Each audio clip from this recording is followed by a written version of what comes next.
மத்தியானமாக பயங்கரமாக மழை பெஞ்சதுனால ஒழுங்காக சாமி தரிசனமே பண்ண முடியல.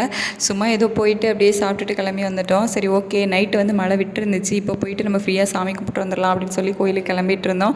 ஸோ கோயிலுக்கு போயிட்டு அங்கே வில்லுப்பாட்டுலாம் நடந்துட்டு இருந்துச்சு. நைட்டு வந்து அங்கே சாமியாட்டம் வரும், அதாவது ஈவினிங்.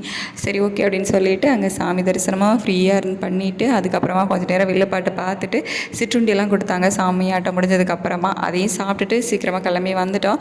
ஏன்னா நமக்கு ஹாஸ்பிட்டல் போக வேலை இருந்துச்சு. பேபிக்கு வந்து தேமல் வந்துடுச்சு. ஸோ அதுக்கு மருந்து வாங்க தான். அது மட்டும் இல்லாமல் நம்ம வெளியூர் போக வேண்டிய வேலையும் வந்து இருக்குது. ஸோ வெளியூர் போகும்போது பேபிக்கு கோல்டு, ஃபீவர் இந்த மாதிரி ஏதாச்சும் வந்துச்சா, ஏதாச்சும் எமர்ஜென்சிக்கு மருந்து கொடுக்கணும்ல. ஸோ அந்த மெடிசின்ஸை வாங்கிடலாம் அப்படின்னு சொல்லிட்டு தான் கிளம்பி போனோம். 2 இயர்ஸ் ஆனதுலேருந்து பேபி வந்து பயங்கரமாக சேட்டை பண்ண ஆரம்பிச்சிட்டாரு. சுட்டித்தனம் ரொம்ப கூடிடுச்சு. ஸ்லிப்பர் போட சொன்னால் இல்லை வேண்டான்ட்டு கார்லேயே வந்து தூக்கி எறிஞ்சிட்டு வந்துட்டார்.